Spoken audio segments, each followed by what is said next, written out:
Welcome to Fortress of Faith with Tom Wallace, calling North America to repentance and revival. Well, we're back once again at the corner of truth and courage. Thank you for joining us. All this week we've been talking, is it Israel or is it Palestine? How should we Christians be looking at that region in the Middle East that we refer to as the Holy Land, Canaan land? Does it properly belong to the Arabs or does it belong to the Jews? Well, we've been all this week talking about the title deeds. What does the Holy Bible have to say about it? There are 3 title deeds. We haven't got into the 3rd title deed. We're not going to do that this week. But the 1st and 2nd title deeds are extremely clear that God Jehovah promised it to the son of Abraham, the promised son, Isaac, who was born by Sarah, and Ishmael, the firstborn son, would be blessed. He would be father of a great nation. 12 princes shall he beget. But God will make his covenant with Isaac. Who does it belong to? It belongs to the Jews. We've talked about Israel was dispersed under 70 AD, and they went into the different parts of the world, and how they started coming back in the 1800s through Zionism and through the hope of rebuilding their nation, their state once again. And through persecution, it forced them to leave where they were and find their way back. World War II and the British Mandate and all that, how Britain was involved with trying to divide up the land, and they came up with the 2-state solution and came up with the idea of calling the Arabs Palestinians and calling that area Palestine. This is a man-made attempt, which started in the 1920s, to create a 2-state solution there. We talked about 5 times this has been offered to the Arabs, and they've said no each time. They're not interested in land for peace. They're interested in playing the victim and making Israel look bad. They ultimately want the destruction of Israel from the river to the sea. What they mean is from the river Jordan. Push them away out of Israel into the sea to see them destroyed and the land taken over by the Arabs. And that's all they're interested in. They're not interested in peace. And we've been talking about the wars. Each time that a war has come out against Israel, Israel always comes out on top, and this annoys the Muslims to no end because they can't understand how their God Allah is not granting them victory. So we as Christians do not call that area Palestine. I don't know how many times I hear good preachers who know their Bible well, but make the mistake because they're just not informed on the Middle East, and they call that area Palestine. It grates at me, and I think it grates at the heart of God. This is not the land of the Arabs. It is the land of the Jews. And when you call it Palestine, you're saying that area belongs to the Arabs. Preachers, stop it. Okay? And I hope that these broadcasts, if you don't understand the issues, listen to this past week. You can always do that at fortressoffaith.com, fortressoffaith.com. Listen to our former broadcast. All right, we got a lot to still cover. We covered the wars, the 3 wars, and how miraculously God preserved them. Israel was outgunned, outnumbered, almost 7-1 on every incident, and God preserved them. They came out on top. Today I want to talk about more about the international viewpoint of Israel, how the media is painting it. They always paint Israel as the oppressors. They're the ones who are the foreign occupiers. They're stealing the land from the Arabs. So, and where do they get this support? It's from the United Nations. The United Nations has been against Israel from the start. They've never really ruled in their favor. The United Nations has given what they call resolutions against certain nations. About 52 resolutions have been against different countries for their violations of international law. You've got Iran, and you've got Northern Korea, and all the violations of human rights and all that type of stuff. We've seen them time and time again come down, about 52 resolutions against other nations. But the one nation has been picked on the most by the United Nations is Israel. 225 resolutions against Israel. 225 to 52 resolutions that are against other nations. You can tell there's an unbalanced bias in the United Nations. Where are they getting it? It's from the Arab nations and the Muslim nations. There's what's in the United Nations called the OIC, the Organization of Islamic Cooperation. It's a 58 member body, 58 being so-called Palestine. They're not a state, but they kind of give them a seat there at the table and give them a vote. And so 58 states, which is the largest voting bloc in the United Nations, each time they can try to make Israel look bad, and they keep passing these resolutions against Israel. Israel gets a dirty name each and every time. Now, here's what we hear out there. You keep hearing that Israel's stealing Arab land. You look at the maps. There's 22 Arab nations around there. It covers pretty much all of North Africa, all of the Middle East, and that little itsy-bitsy tiny piece of land there for Israel, and they want to say that belongs to us too. Okay, pretty much they have no place for Israel, and that's the real story. But they keep trying to say that they are an apartheid state. An apartheid state. Let me explain what they mean by that. The term apartheid is an African term. It's an Afrikaner meaning, which means apartness.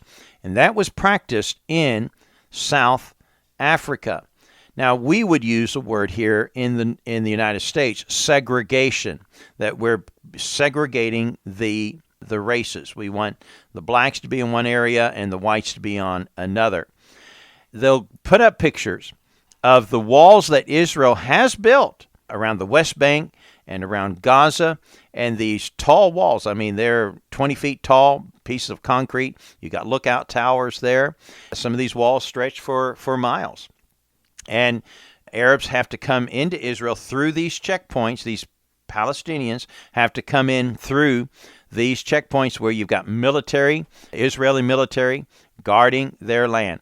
Now, seeing those pictures, they actually lack context. You need to understand why. Why did Israel build these walls? Why are they having these borders to make a separation between these Arabs, these Palestinians, and Israel? Well, because of 1987, the Intifada, the bombing of Arabs coming across. Prior to these walls, these Palestinians were coming and boarding Jewish businesses, their buses and stuff, and blowing themselves up. Over 1,000 Israelis were killed through these bombings through the Intifada. As a result of it, Israel, to defend themselves, built the walls and said, we need checkpoints. If you're coming here into our part, we need to check to make sure you're not carrying weapons. So they can come in. Now, if there's aggressions and things going on, they do close it down. But they do it only for their safety. If it were not for the Palestinians, the PLO and Fatah and Hamas and the other terrorist groups that are operating there, if it weren't for the terrorist attacks on the civilians, then there would be no walls, no need for these walls. But they try to sell that to the world, that they are the apartheid state. They're segregating and so on. They're only doing it for their safety. What they don't tell you, and you should be aware of this, and please listen, in Israel, 7 million people live in Israel. 1 million of them are Arabs. The only democracy in the Middle East is Israel. All the others are led by an aristocrat or just one person guiding and leading and dictating what the laws are going to be, a dictatorship in many of these places. Arabs are allowed to be citizens in Israel if they choose to become Israeli and live in peace and they can have that. They have the same access, same medical care, same education opportunities and so on there. Arabs are free to have that in Israel. Arabs serve in courts, schools, military, in the Knesset. In fact, actually, 4 now have the seat in the ruling government in the new elections there. We've got 4 Arabs that are serving in the ruling side of government in the Knesset in Israel today. But the real story, you want to know who the real true apartheids are, those who segregate, are the Arabs, the Muslims. They do not allow any Jews into their Muslim countries. You're not allowed in, much less live there, work there, and be a part of their government and healthcare and so on there. They don't even allow you into their country. And so the real true story is that the real apartheid states are the Arabs, because they do not allow Jews into their nations. Now let's take a few moments to talk about Gaza, because this is kind of what brought all this up again, the 15-day war that we had here just a few weeks back. And you need to understand this. When Israel gave Gaza to the Arabs, when Israel took over that area, they had put in schools and water treatment areas and hospitals and built all the infrastructure, roads and everything else. And so when they gave that back, Israel was losing a lot. They had built a lot of that. And what did the Arabs do when they had control of it? They destroyed the things to make it look what they did to us. And it's on record. But on June the 10th, 2007, Hamas came in from Egypt and took over that area and invaded it and control that to this day. And they use the Palestinians as human shields. So when they attack Israel and they fire their rockets, the terrorist group Hamas, when they fire that, which is being supplied and funded by Iran, by Shiites that are helping Sunnis to fight Israel because they are the best ones located there in Israel to attack them, what do? They put children and women in harm's way. I have seen videos and watched it in further conflicts that they had here a few years ago when we had an uprising there in Gaza. And literally they take children and tie them to the houses where they and shoot from hospitals and from schools and other places like that. And so that when Israel does retaliate and to try to bring an end to those who are firing rockets at them, of course, what's going to happen? Children and women are going to get injured or killed. Israel goes to great lengths to try to warn homes and said, you better get out of there. We're coming to bomb it because we know terrorists have used that place or they're using it, and we're bringing it to the ground to turn it into rubble. And so when Israel fights, they fight and try to protect their women and their children and citizens. But when Hamas fights, they put Palestinians in front of them as shields to protect them. And that is a story that we're not hearing. And I don't have the time to get into some of the other things about Israel, but we're going to have to save that for another time. But let me close with this. The Bible says, I'll bless them that bless thee and curse them that curseth thee. These Arab nations do not prosper. They struggle. Even though they have great wealth under their sand, oil, they're able to make wealth, they do not possess prosperity. And the reason for it is because they have put their hand against Israel. I wished I had the time to get into what happened to Britain. When Britain turned their hand in because of the British mandate, they were responsible for the deaths of over 40,000 Jews. And as a result of that, you see in the 1920s, from that point on, the great empire Britain starts falling away. The Balfour Agreement comes, and they lose control of so many of the areas that they used to have. They almost lost the war in World War II. They were bankrupt, and Britain came to its knees.